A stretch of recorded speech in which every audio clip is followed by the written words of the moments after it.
Prepare to attack the enemy's control points. Get behind me, Doctor! I am fully charged! You are listening to Control Point, a Team Fortress 2 podcast with Brent Copeland, Eric Fullerton, Wes Wilson, and Spencer Williams. Control Point, Episode 9, recorded on December 16th, 2007. I'm Brent Copeland. I'm Spencer Williams. I'm Wes Wilson. And we're the three amigos. Three caballeros, three gay caballeros. We decided that we didn't like Eric anymore, so we threw him out. Yeah, we sent him home to his family. Yeah, so I know you guys had up that We Miss Eric thread. You might want to... No, we're just kidding. He's just not here today. He'll be back, when we feel like letting him back in. And of course, when he edits this, he could always edit in his own comments. We'll have this real stopgap podcast. We'll be talking, and all of a sudden, yes, and I believe, blah, blah, blah. We're just about out of the Valve developer comments. Maybe we should just get Eric to do stuff instead. Like, hey, you know what would be really cool is if right here I said something cool. Yeah. So we got a briefcase here, don't we? Do we need to do anything stupid to open it? I think we should. Hey, Wes, do you have the briefcase? Yes, but I don't have the combination. Dun dun dun dun dun dun dun dun. Okay, we just have officially broken the stupid barrier. All right. Okay, well, in the briefcase this week, we've got some Xbox 360 discussion. We've got an announcement regarding the new CEVO tournament. Some more great information about our server and how awesome our server is. And I'm not going to say who hosts our server because I'm totally over that joke. We got some information about the Control Point forums. And finally, our dossier this week. Our dossier is the Demoman. Dun-dun-dun. Yeah. Dun-dun. What the hell are you doing? I don't know. So let's talk a little bit about our status. Who wants to go first? I'll go first. Okay, Wes. Oh, wow. I rarely go first. Yeah. I had a good week. It was way better than last week. I actually fought and did well and scored well. So you're not in the TF2 doldrums anymore? No, I am not. And actually I was very happy. I would come into servers and I would play, and after a while I would look and it'd be in the top 3. I'm like, yes, all right. And you didn't have to play engineer. I actually did. If you remember correctly, last night when we were playing Labor, I had to break down and play engineer. But did you have fun? Actually, yes, I did. And that's because you're all down on the engineer, but... Well, I'm not saying it's not possible to have fun with engineer, but it completely depends on the map. Okay. And Labor is so tight that where you're building isn't, a quarter mile away from the combat. It's not like where you build at the second control point, and then when they're fighting at the fourth control point, you're nowhere near any of the battle. Yeah, or God forbid, 2-4. Oh, I know. Just waiting and waiting. And we actually, last night, we were having problems getting on our own server. So we went to another server, a custom map server, and we played on one custom map called Grand Canyon. Yes. I haven't heard of this one. It was actually not a bad map, except for the way the game was set up is the farther ahead you got in the control points, the longer your respawn timer.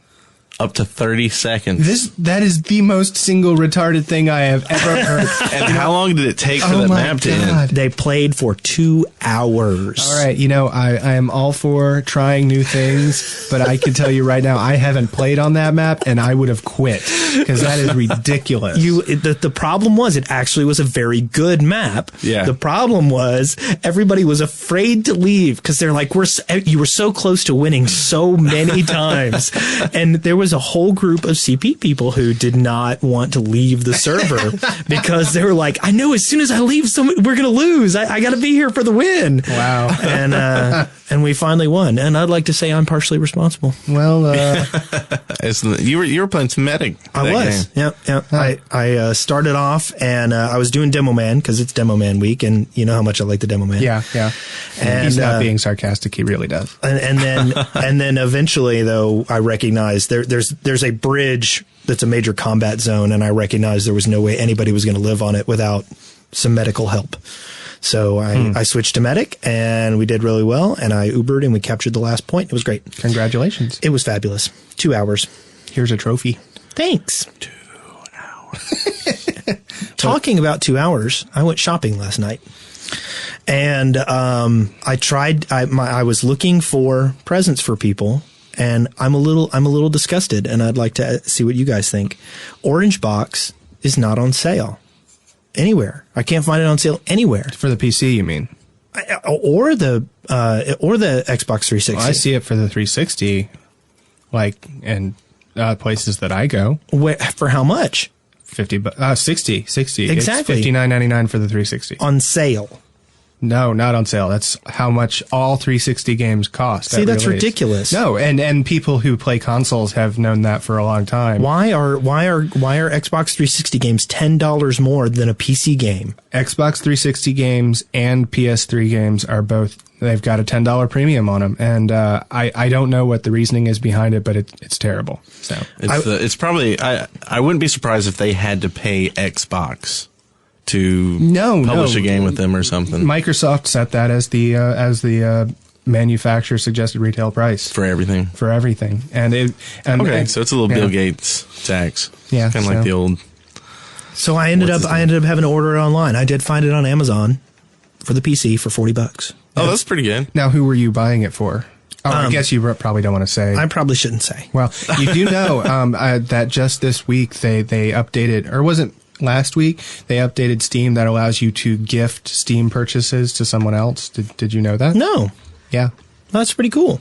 Mm-hmm. So now you know that. See, I wish they'd just broken it out where you could actually buy just the Team Fortress in a store. I mean, I know you can buy it online for $30, I believe. But I wish you could buy it in a store for $30 and just get TF2, because there's some people that I know would not be interested in Half-Life, or, they'd probably enjoy Portal, but, once you play Portal, it's over and you're back to Team Fortress 2. Yeah, but on the other hand, I mean, Eric, who isn't here to defend himself, he did buy just Team Fortress 2 for $20, and he's been kicking himself for it ever since. Yep. So, yeah. Okay, moving on. So Orange Box not on sale. Very frustrating. Moving on. I actually have experienced finally what you guys were complaining about when we first started this podcast. And that is playing with people who don't have mics. I now that I use my mic, I rarely look at the tech stuff. And so now, whereas before I was like, what? Everybody should read the tech stuff. And now, like I'm playing last night on Grand Canyon and Moot is sending me messages and I'm like getting them 5 minutes after he's already killed me, and I'm like, what are you talking your mic? And anyway, so I thought that was kind of funny. I did a little detective work. We played some CP Skyscraper. And we actually experimented with the engineer syringe jump thing. And that was crazy. It works. Man, I have no real conception about what that. I still haven't seen it done. Basically, if you are jumping and you are hit by a syringe, it will knock you in a given direction.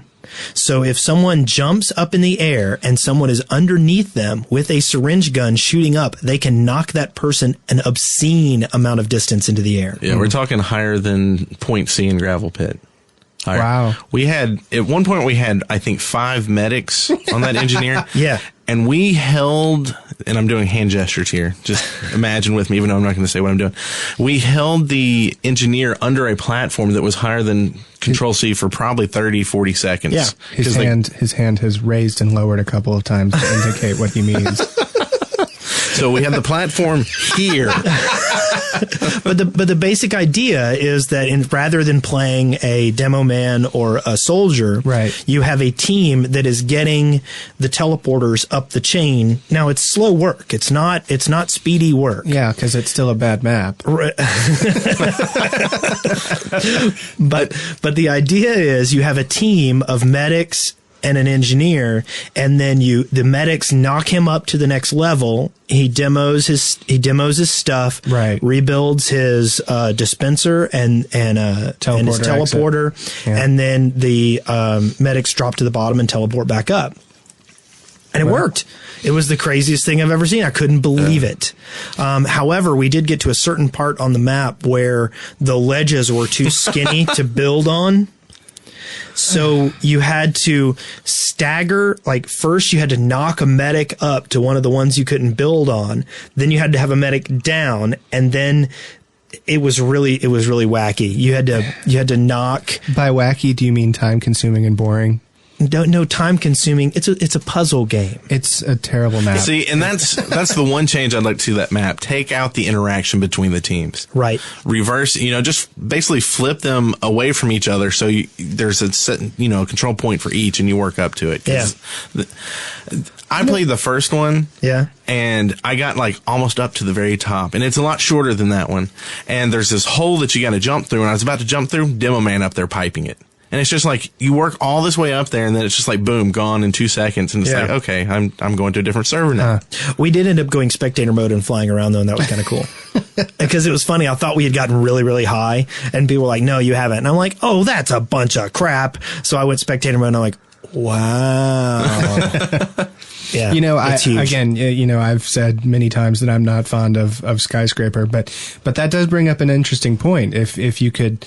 I remember for Half-Life there was like a co-op game mod. Do you remember that? Did you ever play that? No. I wonder if someone could do that with TF2, of turning like it into a class-based co-op game where it's like you versus AI or something like that. I don't know. That would be kind of cool. Like objective-based kind of. Anyway. Yeah, someone get on that. It could be like almost like a mini game where you put in fake things and it's just like how many can you kill in a minute time limit or something. Yeah. Okay. Yeah. Or it could be something where there are obstacles and things to get around, and you have to pick certain classes at certain points. Like you can respawn in certain areas. And maybe even if you could use the fact that even though you can't like shoot a rocket at your team and make him shoot up, the other team can. So you could be like, well, don't kill us, but shoot a rocket here, let us heal up, and then, kind of work together like that. Yeah, I think there's room for a lot of experimentation like that. It's a good experiment. Yeah. My last thing to talk about, our server was full from 3 p.m. to 11 p.m. last night. I saw that. I haven't been playing a whole lot this week, but I have been keeping an eye on the game servers banner and looking how many people there are on the server. I would really be curious to know how many are coming because they know who we are, or they know the people that are on. Like, I know that some of the people, that have come to the server have come because somebody is friends with them and they just follow whoever's currently playing. Right. And our group is up to 191, 194, something like that. Right around there, yeah. And so as we get more people in the group, we're going to get more people on the server. But I'd be curious to see how many are coming because of friends and how many are picking us up on the regular list. Well, regardless, once they get there, no matter how they got there, they're going to immediately know about the podcast because of all of the advertisement sprays that are all over the place. And not to mention the console messages every minute. TF2.networkers.com. You've got one on there right now that I saw today that was just really getting on my nerves. Every 3 seconds it goes, so-and-so should listen to the podcast. So-and-so should listen to the podcast. No.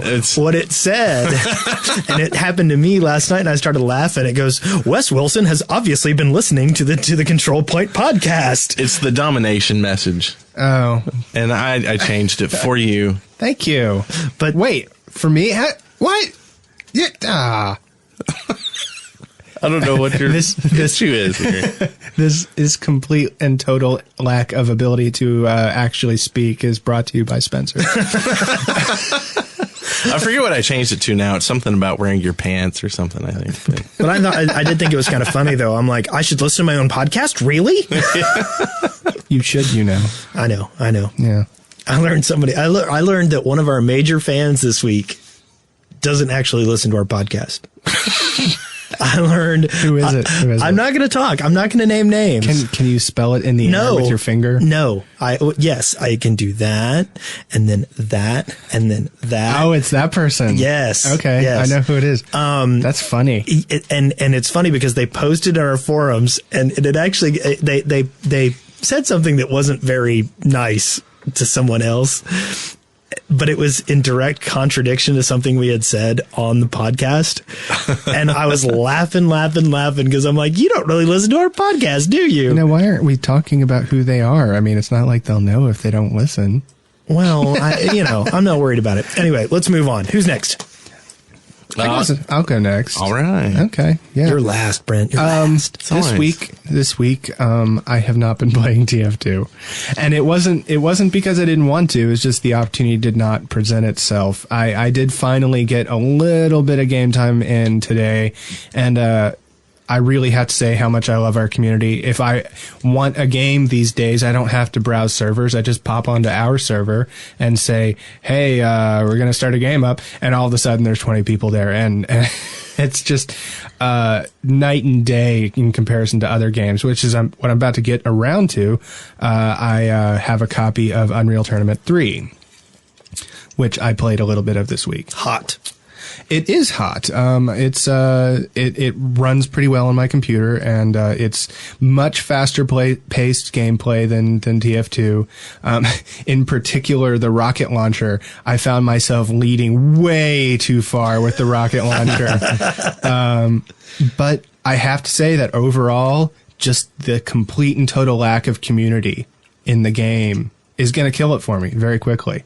Whereas with Control Point and the Valve community thing, man, that I don't see a ceiling on that. It just keeps getting cooler. Yeah. But I mean, I was having to find random servers and playing with people I didn't know, and it just dragged it down for me. So, if you guys are playing Unreal Tournament, let me know. I'll play with you. But that's about it for my gaming week. I had a really busy week other than that. Brother, one of our listeners, I saw on our Steam on my friends list, it said Brother is playing non-Steam game Adobe Photoshop CS3. That's a fun game. Yeah. And I was wondering, why is that a game and how did he get it on there? And so he taught me how to add non-Steam games to Steam. And he also told me something that's very cool. And I got it working with Unreal Tournament, for example. If you run a non-Steam game through Steam, the Shift-Tab Steam overlay still works. That's sweet. It really is. So you can bring up your friends list, your Steam friends list when you're in a non-Steam game. When I play Warcraft, I just leave Warcraft windowed, and I maximize the window, but that way I can see, when other stuff comes up. Did you say Shift Tab? Mm-hmm. Yeah. Okay. You didn't know that? No. Really? Yeah. If you are in the game and you hit Shift Tab, it'll pull up the Steam. The Steam community. Oh, okay. Okay. Yeah. It's really cool. You should try it. Yeah. Well, that really explains why you never reply to my messages. Yeah, always. Because I'm always like, whenever I alt tab out, it just blows up. Yeah. Well, I always thought that little message that came out just said alt tab out to, and I'm like, I know alt tabbing out of the game. Doing that for years. I actually need to turn the audio notification back on Steam messages, because I never notice those things popping up in the corner. I'll notice them, but I don't. They don't stay up long enough for me to read them. But at the same time, I don't want them to stick around longer because they cover stuff up. Yeah. So I have yet to reach a comfort level with that. Well, the last thing I have to talk about this week is I've been complaining for weeks that every time I start up TF2, my graphics options are reset. And someone, I didn't write down their name. It's one of our listeners. Sorry, I can't say your name, but sent me a message and basically told me that it was my fault. and it was.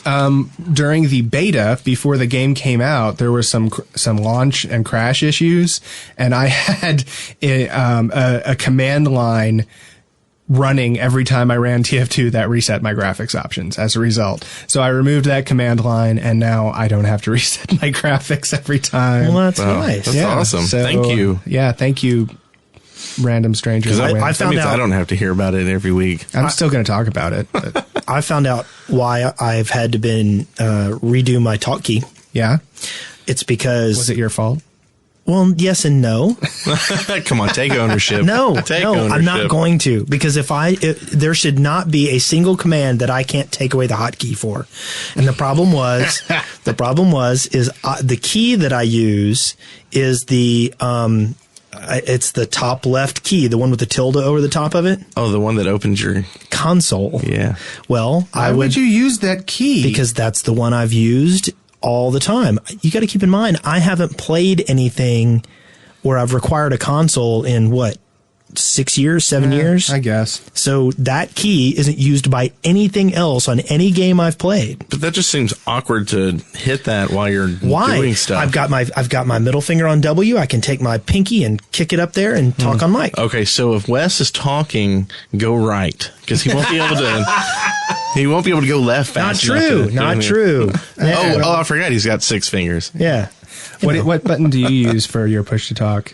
V. V. The one. Yeah, the default. I use my. So you can't jump while you're talking. No. No. I can jump. I'll just stop talking. I got a big fat thumb. I use can the hit thumb both. button. The thumb button on my mouse. Mouse 5. That mouse 4. But yeah, I really just want to make it for where. playing. You use the pad button as opposed to the tip button? there's only one button there on my mouse. Oh, you've got the ghetto mouse. Right. I have. Now, you know what? I'm not getting into like mouse envy battles here. My mouse could totally kick your mouse's ass. I've seen his bumper sticker on the back of his truck that says that. Well, his car. I don't know why I called it a truck. All suddenly, we're all from Alabama and drive trucks. He used to drive a truck. You're just flashing to another life. Well, it was a Mazda. I'm not sure that counts. But I really just want to make every key my So talk anyway, key, so I don't have to worry about. now that I assigned console to mouse 5, my push to talk on the tilde key works. Brilliant. Congratulations. Brent, how was your week? My week was awesome.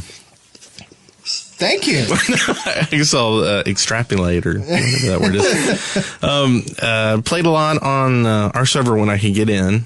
It's been full like all the time, and so I'll try to log in and I'll see who's on and think about restarting the server so I'll be able to get in real quick. You do know about the join when a space opens up? Yeah. Okay, just checking. Didn't know if you knew about that because the Steam community thing.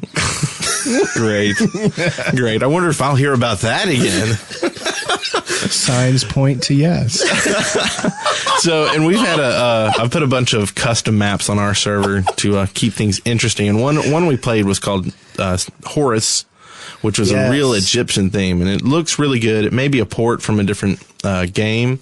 Great textures. Yeah, I mean, it's kind of out of the whole TF2 look, and I know it's gotten some flack from that, but really it's really fun. It's kind of a different aspect for each control point as you work through the map, and it looks and sounds great. So go try that if you haven't seen it yet. It has different sounds? Well, it just plays the background music. It's kind of an Egyptian feel to it. I didn't catch that. Anyway. Wow. There's a conversationist lesson. And Sapping my podcast. another one we tried was Security Breach, which was sent to us by one of our members. Oh, yes. And it's a lot of fun. It's we've talked about different ways to make it a little better and less sniper. Yeah, was that centric. Thrift Ashes map? Yes. Yeah. And it was a lot of fun, but it's a sniper fest. Well, and he realized that, and he was gonna work on some things to fix that. I personally, I think it's awesome. He sent me a message asking about how to get the map up on the server, and I said just email it to us, and Brent would put it up. And honestly, I got to be honest, when he said that, I was kind of expecting a crap map. Well, yeah, but it's pretty decent. He's got some more texture work to do, and a little bit more geometry to do, but yeah. It's solid concept. Yeah, it's a lot of fun. And on the same lines, we got one. I forget the name of it. Strife, I think. Strife, yes. And it was really good. Laid out wise, everybody kind of liked it, but we still don't know if it was the server or the map, but it kept dropping everybody every 2 minutes or so, and then we'd have to restart it. Wow. And the server was lagging bad that day too, but once we changed the map, it didn't happen again. So I think it might have been the map. He's going to go check it out and see what he can do about that. I don't even know what it would be. That's would weird, do that. yeah. Was that one of our members that made that? Yes. Do you know who? I get so confused because of the names I see on the emails. Because he's off his Brent. meds. Yeah, I'm always confused. So somebody. Yeah, somebody.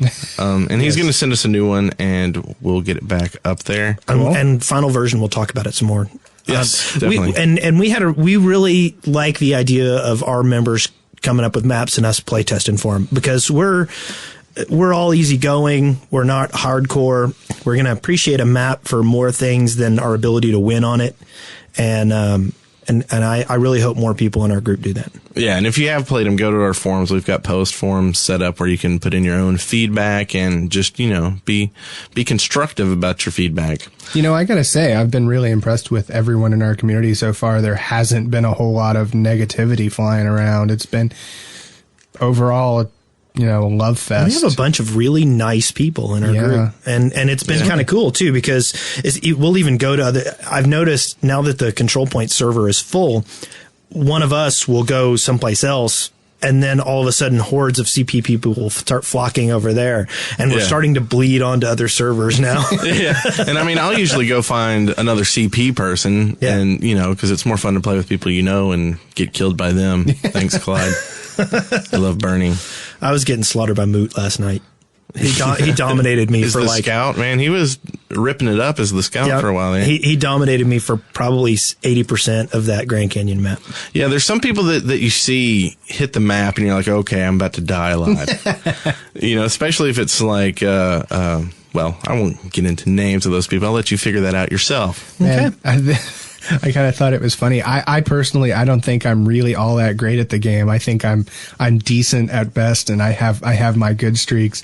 But this was last week, actually. I joined a game on our server, and then our team won, and someone said, well, yeah, you've got Spencer on your team. Of course you won. I'm like, wow, yeah, making a difference. Well, people dance when they kill me now. There are people who actively will do taunts and stuff. They think that crushing me is enjoyable. Man. Hey, I'm glad Mojachi. I'm glad I can give them joy.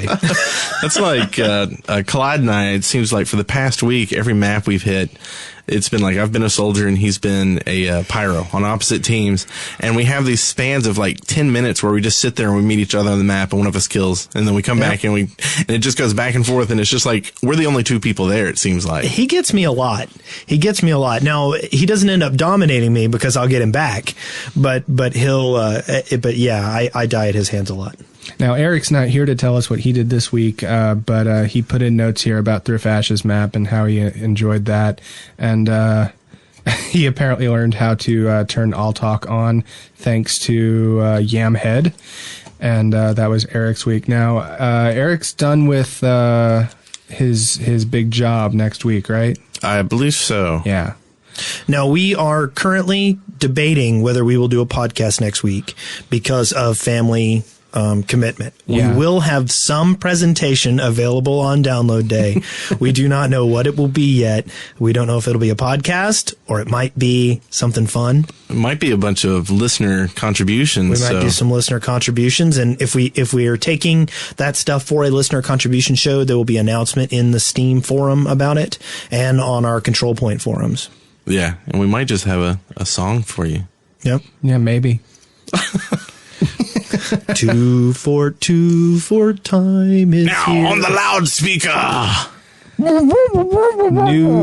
News and discussion. First thing we've got here is we talked last week about some other female models that someone had sort of designed for the game. This one says a bit more misogynistic. Yes, I found some more. I found some more female models that somebody was working on, but of course, it was there was kind of some naughty nurse going on the doctor. There's cleavage showing, and then say it ain't so. Well, but you were complimenting the last batch of female models because they weren't misogynistic. They were, it wasn't comic book art people, and some of the stuff was okay, but the female heavy ended up looking really, Wow, Brent just pulled it up over here on this computer. The female heavy looks a little Jabba the Hutt-ish. Very trollish, very Helga-ish. No offense to our Helga named CP members.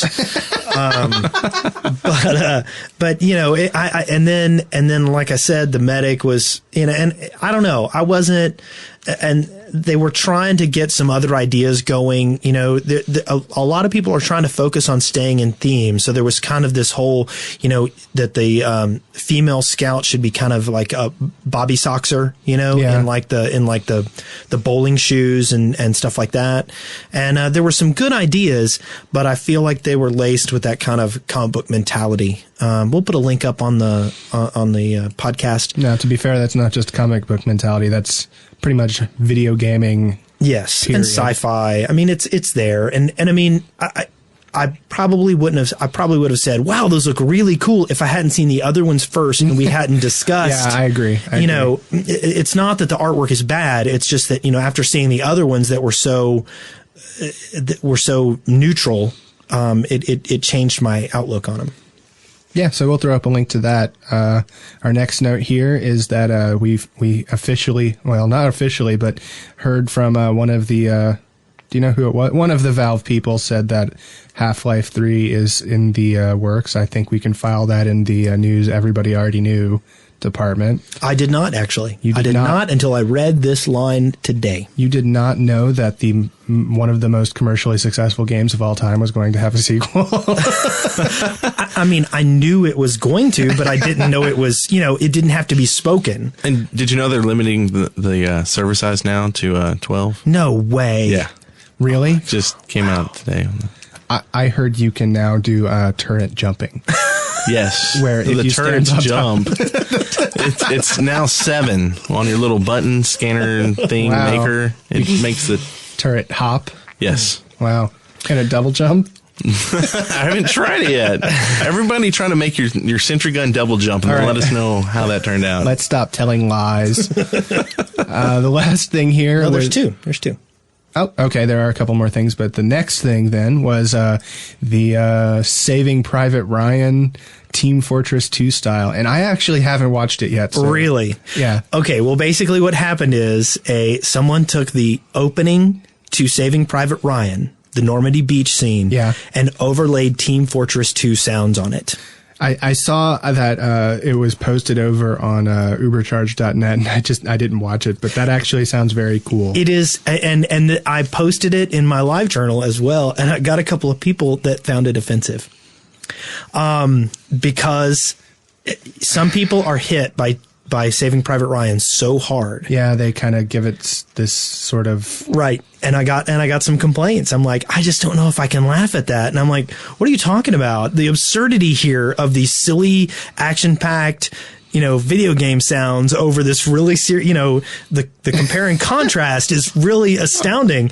And I think that everyone, apart from those people who are overly sensitive, will enjoy it. Well, no, I'm going to go watch it and tell you how much it offended me. Yeah, I'm going to have to watch it too. Yeah. I can't believe neither of you watched it. It's been a busy week. I put that up like 4 days ago. I know. I saw it and I was like, oh, I should watch that. Yeah. I still feel that way, actually. Yeah, I've actually had to work at work this past couple of weeks, and that's normally when I do my net stuff. You know, when I get home, I want to play the game. Well, now the really humorous thing is I have never seen as much information in this document as I have this week. By this document, he means our show notes. So in other words, what you're saying is you didn't have time to look at the show notes, but you wrote in the show notes more than you ever have. No, I can look at them, but I can't watch movies and stuff. Yeah. Like, I can do the document because it looks like work. Oh, yeah. Our show notes this week are like 15,000 words. It's like ridiculous. okay. What's this last note? Do you want to talk about it? Okay. Go ahead. I got a message from David Panseri, and basically he is an Xbox 360 user. And what he decided to do was, he likes, TF2 and wanted to play with other people who like it, but he wanted to be with people who were kind of civilized. And so very difficult on the 360. Right. So what he did was he created a group called TF2 United. Not a group, a user. A user. Yeah. And then what he's doing is you add that gamer to your friends list. And what he'll do is he'll do invitations to friend of a friend. Well, that's not quite how it works. People, 360 users will know what this means. There was actually a 360 update last week that lets you see all of the friends of a friend on your friend list. So if you have TF2 United on your friend list, you can go and see everyone who has added TF2 United to their friends list. I have not yet added TF2 United to my list just because I don't have the orange box for the 360. I would really like to get a hold of it. I know Wes was asking me why I would like to get a hold of it on the forums. And the whole reason is because I do feel like we're neglecting part of the audience, and I'd like to rectify that. The only thing I would be really curious about with 360 Play is how it differs using the controller. Oh, absolutely. Yeah, I want to know that. I'm such a keyboard shooter. That's what I like. The biggest thing that when I was talking to someone who played on it, for me was actual joining the games. Like he was, and I don't know if maybe he just didn't know how it worked himself, but basically what he said was it kind of, you put in some attributes that you wanted and it would automatically put you into servers. Yeah, no live games have server browsers.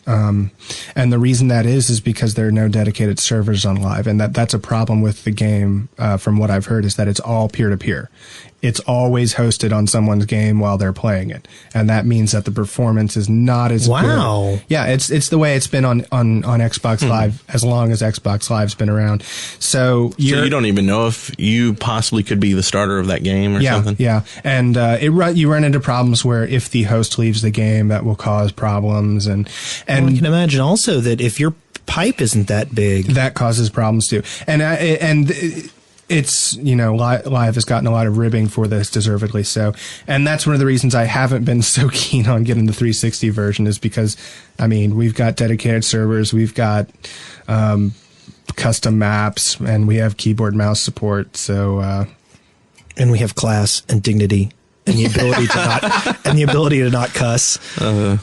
What the hell? Sometimes we can't help ourselves, though. Yeah. And before we end the news and discussion, I'll go ahead and mention this, even though it's not on here. I know we have had some listeners who wanted us to cover more tournament stuff, and we are in the works to get some information put in each week for that, and hopefully we will be able to give you something soon. We're actually very excited about it and doing some cross promotion. Yeah. None of us really feel like we know enough about the scene to cover it right now, so just keep an eye out. But I'd like to learn more. I don't know if y'all want to, but I would really like to have a night where we do like scrimmages or something where it's CP on one side and whoever on the other. I would like for us to host tournaments. I would like to have really Control Point hosted tournaments. So. I almost think we would have to get possibly another server at some point to do that. And we'd have to have more than a 20-man, probably. We'd probably want a 24. Are we ever going to go up to 24? We are 24. We are? We are. It still says 20. Or it did last time I looked this morning. Yeah. It's supposed to be 24 in game servers. Oops. Another dirty word. Wow. But in the GUI for the server that we use, it's is listed as 24 now. I so love I don't know. I'll send them a now. message and say, well, what's up? Yeah, it seems like we have to send them emails every time we change anything. Yeah. Who is that we have to? Never mind. Thank you. And so I guess we can move on to the dossier. The dossier. This week, it's the Demoman. Dun, dun, Dun, dun, dun. Wait, that's you. You're supposed to. You wee dandies, prancing about with your heads full of eyeballs. You know, I did see at least someone in our forum saying, "Man, I'm looking forward to them trying to do Scottish accents." Hey, I can do my Demoman's not bad. I bet my medic's not bad. I bet our Scottish listeners will disagree with you. I bet they will too. But you know, we're in America. We don't have to care what they think. Anyway. Wow. Well, you know, we're a myopic society. Yeah, I think I get my Scottish accent when I try to do it from like, man. So I married an axe murderer. Yeah, yeah. I'll try and do a Scottish accent. I'll just sound like I'm from New Jersey. So it's funny. I was playing D&D with Jeff White back at BamaCon years and years and years ago, and I was trying to do. He had a Scottish character, and I ended up speaking back with an Irish accent. And I mean, I'm totally oblivious. I'm just like. Just playing along, role playing, blah blah blah blah, and he really picked on me pretty bad. The newsflash: Wes is a dork. I don't. I'm not the one with the vicious mouse of doom. That's true. Anyway, Does it have feet pedal? let's talk about the. You want to talk about our game? I think we should talk about the Demoman. Okay, I think I'm going to cover all this information that Brant has shared with us because I think it's important. The Demoman. Technically a defensive class, country of origin, Scotland, United Kingdom. Height, 6 feet. Weight, 200 pounds. Oh my God, get on with it. Who cares? Come on, it's here. We should cover it. And he also put in the middle of the document, he's got a picture of the Demoman lifting up his little armor codpiece with the little smiley face where he goes, kaboom! You know, I had no idea what he was saying for the longest time. I thought he was saying capping. Really? Like, what does that mean? Kaping? Kaping? Maybe it's a Scottish. The Demoman has pretty good taunts. I'm happy with his taunts. Anyway, his health is 175, which is the standard upgrade, not the average health, but a little bit better. He has 3 weapons. His primary weapon is a grenade launcher. It does a good bit of damage, 65 to 125 points of damage, and it holds 4 shots.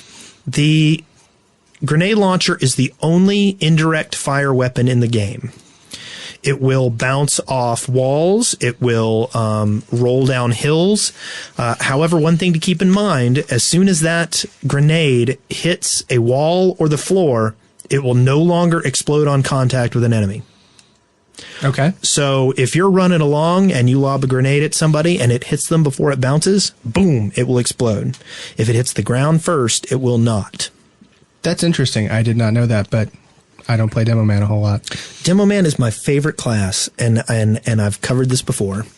The grenade launcher holds 4 rounds before having to be reloaded, and you can carry a total of 30 shells. Well, basically, when you're firing the grenade launcher, we got some different information on our forums earlier. And actually, there's an argument about this because the grenade launcher actually has 6 chambers. And so if you look at the gun, sure looks like it holds 6 shells. It does not. Evidently, the Demoman was nerfed in his history. And his vest holds 6 shells. Oh, yeah. Very true. I did not notice that. Yeah. I wonder if at one point he had 6 and they figured it was... That's what I'm saying. He got nerfed. He got nerfed. Sorry. Because he seems really to kind of go hand in hand with soldier stats. A lot of the things are kind of similar. They are. They're very, very similar. He's like the soldier, except indirect instead of direct. Yes. Yes. That's a good way to put it. I thank you. Thank you. Ammunition on the Demoman fires pretty slow. So if you think you're going to just, launch a bunch of grenades everywhere and just be a crazy psycho killer, it's not going to be that way. You got to have a little bit more accuracy. And he only carries 30 shots, which means that there are times when you're going to have to worry about ammo. Some classes you don't have to worry about ammo. Demoman does. Secondary weapon for the Demoman is the sticky grenade launcher. This is basically there are some remote detonated bombs that the Demoman can shoot and stick to whatever surface he puts them on. Now, this doesn't count people. Can't stick them to people. Man, which I wish it did. Yeah, that is kind of cool. They did that in TFC, right? No, they weren't even sticky in TFC. Really? There were no sticky grenades. They were just remote detonated or automatic detonated. There was another shooter recently that had sticky grenades that you could put to people and let the people run around for a while. I read it somewhere. I know in Halo you have sticky grenades. Must be it. Yeah. Anyway, sticky grenade launcher will fire 8 shots and holds 40. Once you start shooting more than 8, though, like let's say you find a control point, you would have put a bunch of sticky bombs on it, you cover the surface of them with 8 sticky bombs, the next one you fire will blow up the first one. So you will only have 8 in play at any given point in time. And whenever you have the weapon out, the number of shells that you have deployed will be in your bottom right corner. And now what's really nice about this is in the first Team Fortress, it was 8 pipes per team. So if you had 2 Demoman and one was laying pipes, the other guys would start blowing up. So you had to really watch it. It was not that way in TFC. In TFC, it was 8 pipes per player. Okay. Interesting. The sticky grenades are remote detonated by the right-hand mouse button. You do not have to have your sticky gun launcher equipped in order to detonate the sticky bombs. So what a lot of people will do is on their way into the battle, they will stop at the control point, cover the area with sticky bombs, and then run into battle. And then if they hear the announcer mention that the control point is being taken, they can then detonate them. I find it really particularly good for situations where you have a scout who is waiting at the next control point for the one before it to be captured, like on Well. Let's say that, they come by and are on point number 4, when you're fighting over point number 3. And it's a good way to clear off the control point so that you can get back to it and defend it. Yeah. The melee weapon of the Demoman is the bottle. Standard melee weapon. Is that right? Yep, it's standard. I'm just kidding. It is standard. It is standard damage, standard range, standard in all ways. But he has a liquor bottle that he will proceed to beat you over the head with. The other things you need to know about the class, the sticky grenade launcher can be used like the soldier's rocket launcher to do rocket jumps. And I'm about to sneeze. Nade jumps. Is that what they call them? Nade jumps now? Well, that's what I call them. I call it sticky jumping. Sticky jumping? Okay. Yeah. And what you do is you throw a sticky bomb on the ground, you jump over it, and while you're in the air, you detonate it. Bless you. And it will launch you through the air. Now, you can put down multiple sticky bombs and get higher and higher and higher. But, of course, if you put too many, you go boom, go splat. Yeah. There's one good, I don't know if we're getting in tips yet. No, go ahead. Since you just mentioned it. One thing I noticed, because on Skyscraper, if you do 3, that's pretty much going to kill you unless you're overhealed. But the land would normally kill you unless you put them under, if you're fully healed and you put them under a med pack that's in the air, when you clip it, you'll heal you as you go up. And so then you'll be full health. Yeah. Wow. So it's really nice. That is pretty cool. And there's an excellent video online called Meet the Demoman, by the way. If you get a chance to watch it, it will epitomize this character for you forever. It's my favorite of the lot. It's pretty damn funny. I haven't watched that one either. Yes, you have. Don't lie. I haven't. You really? Yeah. Wow. What the hell? I'll watch it as soon as we stop tonight, though. Wow. No, it's my favorite. Well, it's the maybe best. some of our listeners haven't watched it either. So they should go watch it. The Demoman is the most versatile combat class, capable of rapidly switching from strong offensive pushes to defensive area denial. He is the only indirect fire capability in the game, allowing him to take out sentry guns around the corner, and his sticky bombs give him a grenade jumping ability similar to that of the soldier's rocket jumps. His sticky bombs can also prevent enemies from moving through doorways, cover or retreat, and defend control points even when the Demoman is somewhere else. Demomen are traditionally a defensive class because of their ability to sticky up a spot and guard it.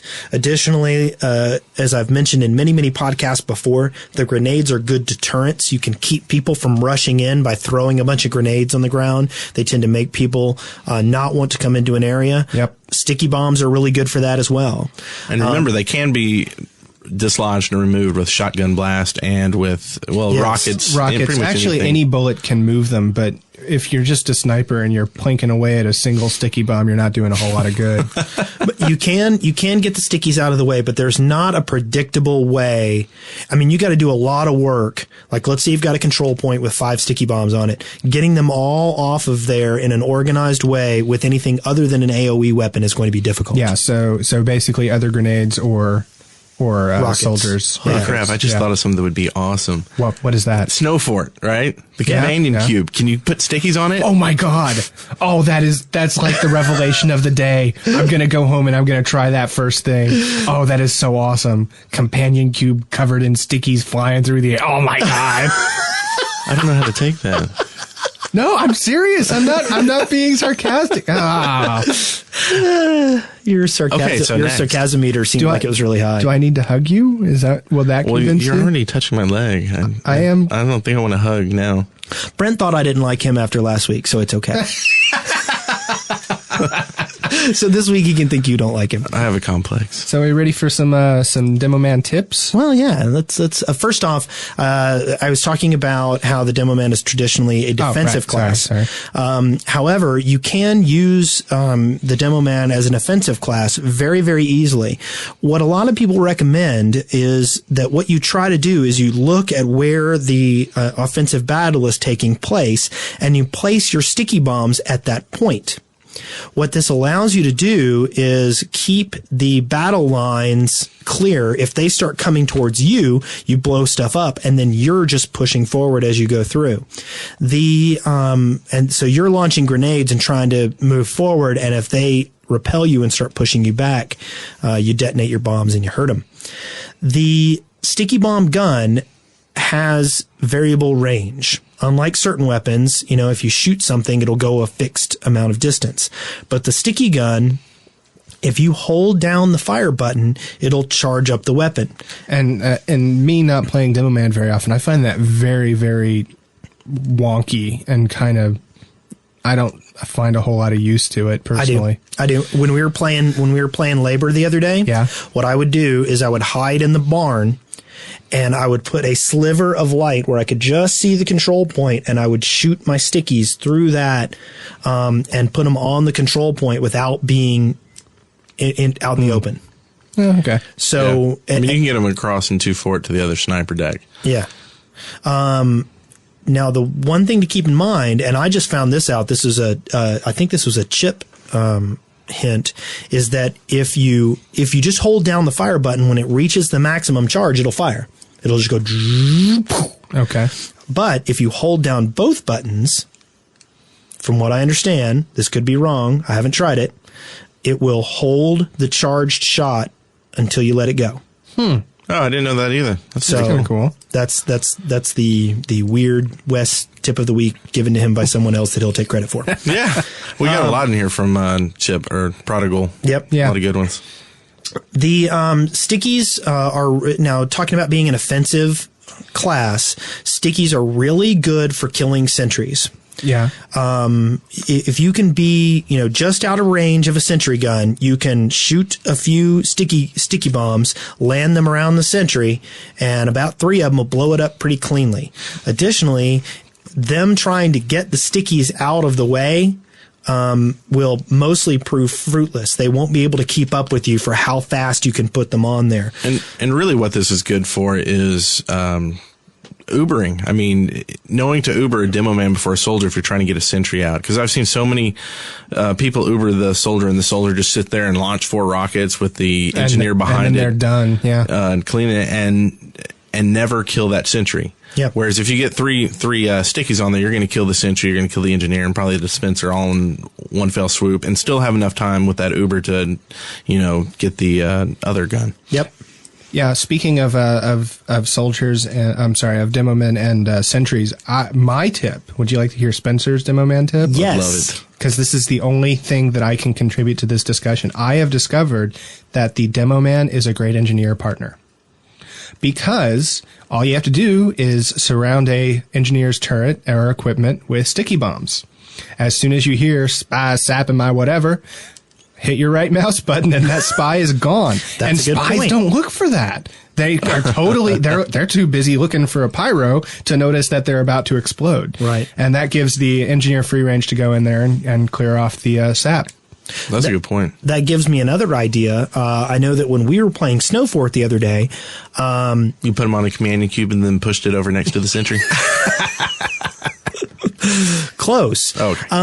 If you put, let's say you put a sentry in a room, in the flag room, guarding the door. Well, you can easily kind of, as a soldier, you can bob in and out. You killed my sentry many, many times with this very, very trick. Bob in and out of the door, launching a rocket each time to slowly take it out. Right. However, if you have a demo man teamed up with you, you line that hallway in front of where the sentry can be shot so that if the sentry is taking damage, then the demo man can blow the stickies which are around the corner from where the person's shooting. Does that make sense? That's a good idea. Put 4 in, or probably even 3. You know, put 3 on the gun, 3 on the flag, and, you know, the rest in the hallway, something like that. Yeah. Huh. And that way, what happens is when someone's trying to take out the sentry, they're in danger of the sticky bombs. Yeah. Double jeopardy. Okay. Very, very good tips. And we got a lot of good tips this week that we're Man. going to go through. And I think it's because last week I complained that no one sent us any tips. You guys flooded us this week. And so I'm just going to read off the names here. Okay, go ahead. Chip, or Prodigal, and I'm going to say this wrong now that he sent us in how to pronounce it. Novia, Navalia. Navalia, whatever. KZ and Green Dolphin 15, John Maz, Saturos, Rayan Hodge, Ramhodge? Ramhodge, Yeah, something like that. Madlip, Madlep from Ubercharged. Slogo, Mwaf. Kevin That's how Burnell. He said it. Mwaf. Yeah. Mwaf. That was it, wasn't it? Was it Mwaf? No, it was Mwaf. Really? That's how he said it. Kevin Burnell. Mr. Eagle, and Bruce Leroy. And there are probably some it's more. Mr. Igale. Mr. Igale. I didn't know that's how you're supposed to say it. Yes. So, yeah, we got a whole bunch of tips here. Do we want to read through these? Well, I think we can move down a little bit. Yeah. First off, I mentioned using the sticky bombs as a progression tool. However, you can also use your sticky bombs to, let's say there's not a soldier and you're in a map with a warm up. You, like a soldier, can blow yourself up with your own weapons, which can charge a healer's uber charge faster. So you're getting ready for Dust Bowl. The gate's going to open. You go over and sticky bomb yourself one after the other and get the medic's uber charge up. Okay.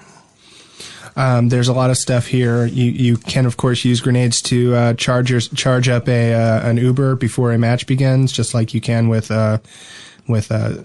rockets. And in fact, you actually will charge an Uber much faster with grenades. Yes. I think I've come to believe that the amount of Uber that the medic builds up is not tied to how much they're healing, but it's more tied to how much damage the target is taking all at once. I think that's what I think. So. Anyway, You can also, another good one is, and I saw this on Snow Fort. We seem to like Snow Fort on the CP server. I know I do.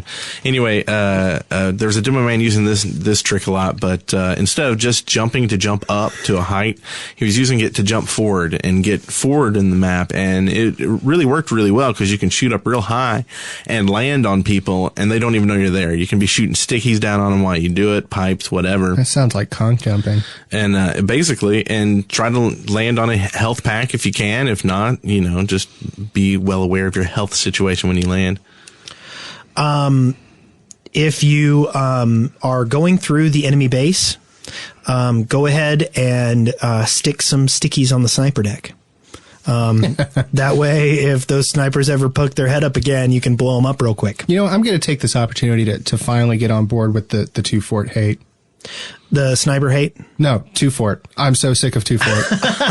I was the last holdout, but now I'm so tired of 2-Fort. I don't know. I like 2-Fort.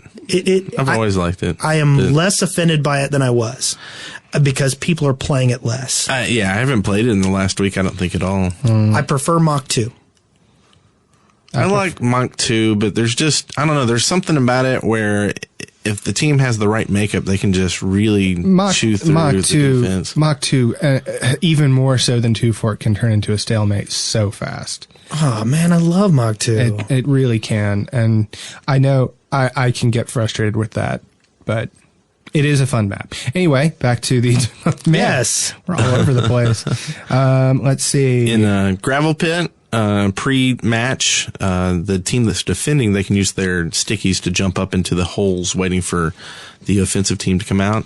Yeah. And set some pipes up and get a whole bunch of people as they're running out the door. Of course, most people kind of know this trick now and watch it. Yeah. Let's see. If you're protecting the intelligence or protecting a capture point, don't put all your stickies in one spot. Pretty much, if somebody's right on top of a sticky, they're going to go down, especially if they're within range or one of two more.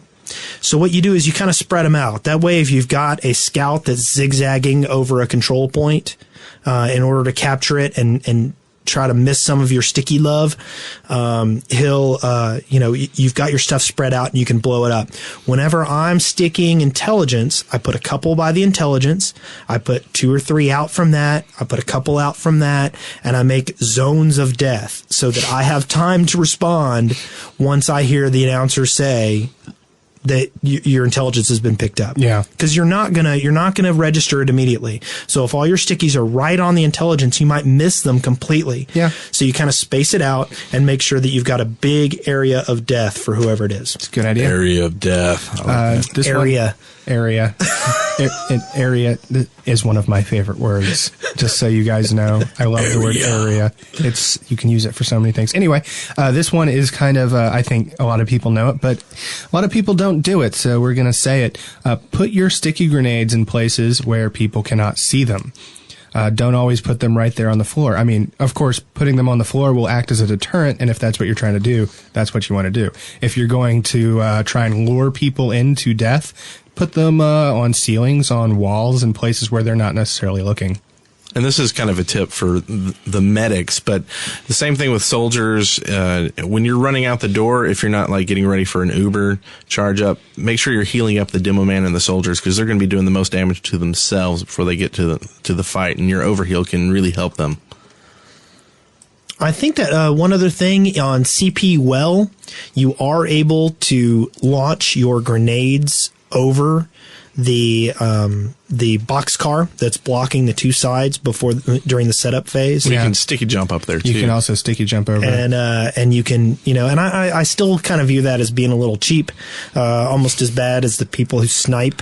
Do you know what? Well, let's just also say they don't usually live that long. You want to know what my favorite thing? Absolutely my favorite thing to do on that map is what? First thing, I go pyro every time. I can get to that little place faster than either soldiers or demo men, and as soon as they jump over, I flame them. It's so satisfying. Oh, you're gonna come over here and screw with us before the match begins? You're dead.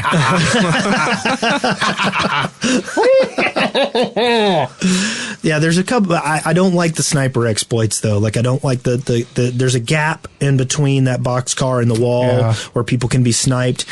Even on Dust Bowl, yeah. On the first starting point, there is a tiny gap on the left side of the door, and snipers can exploit that. And I think that's wrong. Pyros from the inside. That's one of my favorite things.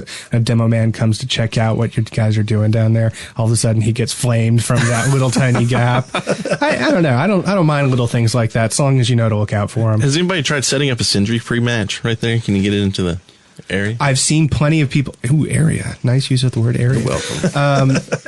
I have seen people try it and fail miserably. Okay, do we want to move on to the humor? Humor. You guys so far have been very good every week about singing us something funny about every class. So, Brent, why don't you go ahead there? When encountered with 3 or more CP hosts in there, ensure that 4 demo man are pouring grenades in. I have no clue what this is. He's talking about the second capture point on, or the second stage of Dust Bowl with the ditch. Because he knows how much I hate when that happens. When there's just that pile of grenades coming in. It just... warm yourself with some Alabamian candles. That I don't understand. I don't think this person knows what Alabama is. Alabama is a state in the southern United States, not known for our candles. I don't know. I used to make some pretty good candles with brake fluid and chlorine.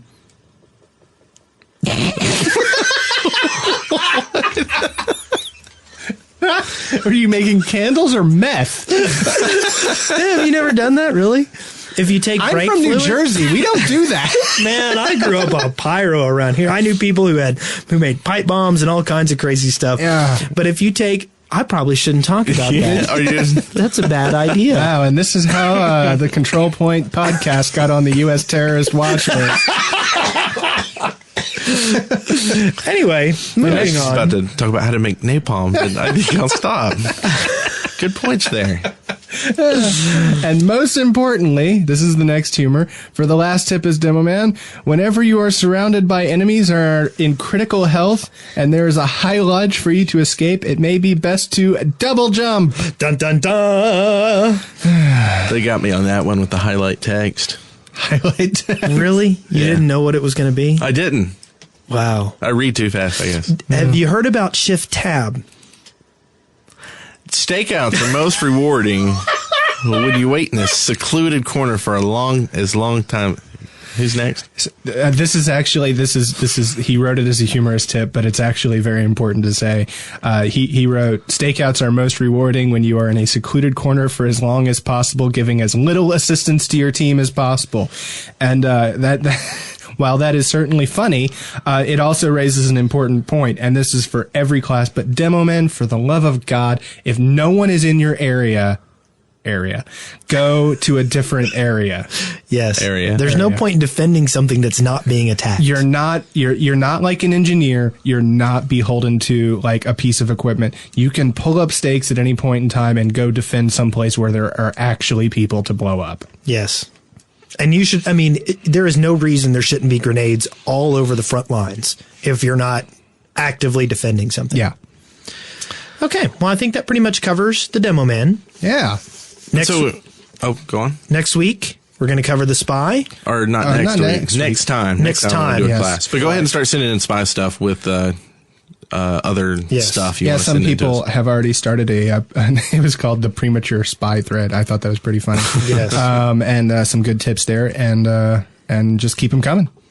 And just so you know, what we prefer, rather than general kind of broad sweeping, use disguises to get behind enemy lines sort of stuff. In general, what we prefer are very specific things that will give us advice that we might not have. Right. So, I don't get me wrong. We want all the contributions we could get, but a little editing might help. If it's general knowledge, it's not a tip, basically. Yes. So, Yeah, and we got some other contributions from our listeners this week. We got a couple maps that we've already talked about. CTF Strife from Nizam. That's his name. Nizam. And Security Breach from Thrift Ash. Yeah. We also got a pick that Mija Win did for us. It's Mija Q M Shyamalan. It says Merry Christmas Control Point and a Happy Spy Free New Year with cake. Yes. And it has Thank a you pic for of an that. NG getting backstabbed, and we don't see where the spy is going to get shot. We also had a spray made for us by. Oh yeah. We should mention that. Who was that?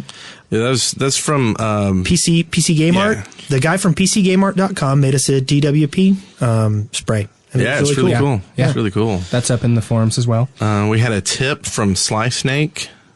You know what we forgot? What did we forget? Wes? We've got a Demoman tip from one of our It was from CP John members. Naz. John No, we've got one from Clyde Frog. Clyde Frog. Oh yeah. We need to play that. That's right. We got an audio Man, we're bad. clip. We are. Should we just edit this out and stick it in the middle of it? Nope. Okay.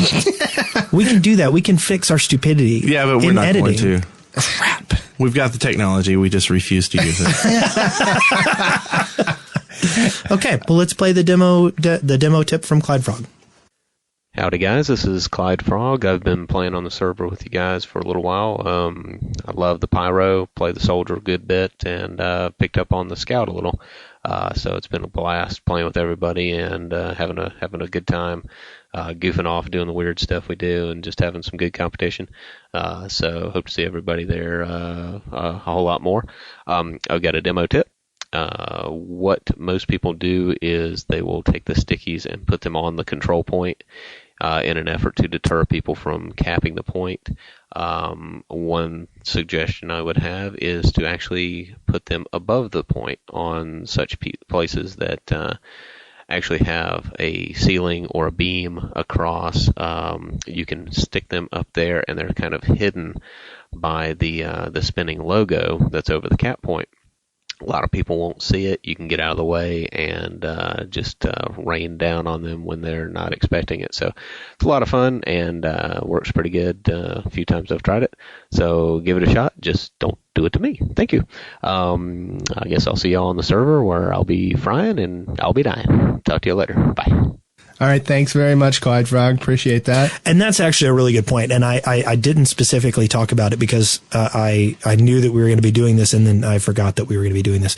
But anyway, especially on Well, when you get to that second cap point, people will run onto that point really, really quickly, not recognizing that you have littered the ceiling with sticky bombs. Yeah, right. Yeah. And it also, I think it works really well on a gravel pit. And yep. Yeah, that on point B. Yep, yeah. It does. And even on A, what I'll do is I'll go around the top edge above the standard visibility line. You know, most people when they run in, they won't look above a certain point. They're too busy looking for enemies. Right. You know, there was in a Portal. I went through all the developer commentary on that. There was actually they said many times one of the biggest problems in designing first-person shooters is for some reason players do not like to look up. And so whenever they want people to look up to find the solution for a puzzle in Portal, they have to give some visual cue. So when you're playing a Demoman, you might as well take advantage of the fact that people don't look up. Yes. Okay. Well, excellent. Awesome. Let's see. Surveillance. Dun, dun, dun. Oh wait, we one tip from Sly Snake that we didn't actually say, and I don't know if this is true or not, but I'm sure it is. Crits don't do extra damage to buildings, and crits don't do extra damage to yourself. Oh really? I didn't know either of those. I don't know about. I've played a soldier and been shooting myself for a medic, and I've crit myself, and it did a lot of damage. Yeah, I'm not buying that. Yeah, I think a crit sticky does a lot of damage. I'll double check. I didn't bring the cow to market. So let's move on to surveillance. Surveillance. Unless we have something else. Do we have? I'm sure I thought of a few more things, but we can just do that. Now there's is it because Eric's not here? I think so. I think we're kind of missing some kind of... Do you think he's a cohesive element to what we're doing? Yes, I think so. Okay. We miss you, Eric. We wish you were here. Except for Spencer. He hates you. Hate. There's a new season of CEVO, isn't there? Yes. Coming up. Now, I haven't really looked at this, so there were some rule changes, and we'll put links up to those. Yeah. Did you want to talk about those, Wes, or are we just going to pop up the link? We'll just put up the link, but basically they've put forward the basic layout of how they're going to do their tournaments, and it seems pretty fair. I like what they're doing, and I'll be excited to see what happens. Yeah, when I was watching some of the first season stuff on Team Fortress TV, especially on not Dust Bowl, gravel pit map, they played for 3 hours, and then they finally had to make a decision. Okay, the next one is completely based on time, so it's nice to have these rules down ahead of time. Yeah, yeah. And there's another tourney that's taking applications right now over at OZfortress. It's a medic-soldier duo. And that sounds totally awesome. That does sound cool. And so go over there. They also have a lot of great maps over there at OZfortress, so check them out. And if you want more maps, go to tf2mapzone.com. I think it's kind of a newer one. I haven't been there. It seemed to have some good stuff. Is it? I mean, when I think of going to different sites, I typically think that there's going to be a lot of duplication. There is. Okay. There is, yeah. And I guess that's about it for surveillance. I saw something else where another thread somewhere was using our podcast as a point in a post, and I thought that was kind of funny. It was on GameSpot. Really? Yeah, it was on GameSpot. There was a thread, and they were talking that they were bringing up several examples of when multiple copies of particular classes are important. Huh.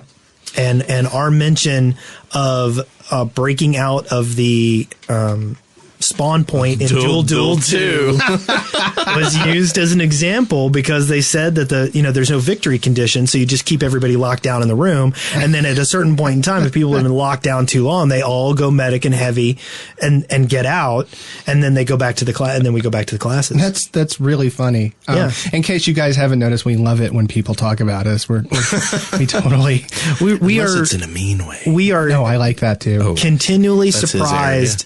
We are continually surprised by the reach of our influence. We expect. Okay, I don't know about influence, like Well, no, that's my in a point. Machiavellian sense. No, we don't know.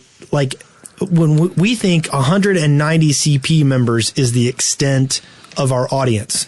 So when we go out of that sphere, we are surprised to see our work ending up in other locations. Yeah. It's kind of like when you go to dig and only see 21 digs, and you're like, wow, I thought maybe more people listen to us. But a couple of weeks ago, one of our members said, since you guys started up, you basically run the entire TF2 community, and I'm like, I don't think that's true. I don't agree with it. I think we just contribute. yeah, I think that's it. And I kind of like being that way, tying a few communities together, because it's like when we had 100, I was like, wow, that's a lot of people. So I went out to see what the biggest ones were, like 40,000. So it was like, but those don't count as communities. I'm sorry. When you go over a certain point, you're no longer a community. You're just a bunch of people that have joined a group, in my opinion. Anyway, we got some shout outs. Let's see. TotalTF2.com. They linked to us this week. Under what circumstances? Do you know? They just were announcing our podcast for the heavy. Cool. It was kind of cool. We used to get mentioned on Ubercharged. Actually, they used to go, "Oh, we've got a new episode up," and I was like, "Cool, that's neat." They don't do it anymore, but TotalTF2.com does. Well, .com. You say that. You say that, but the guy that runs Ubercharge sent us a Demoman tip this week. I know, but clearly he thinks his audience already knows about us. So. That's a good point. Yeah, and I just thought it would be funny. I actually wanted to use this opportunity to say that we are always looking for ways to sort of bring different TF2 communities together. So if you are interested in having us pimp your TF2 community in some form, send us an email. We'd love to hear from you. Yeah. We're always interested to hear, what's going on in other communities. Yeah.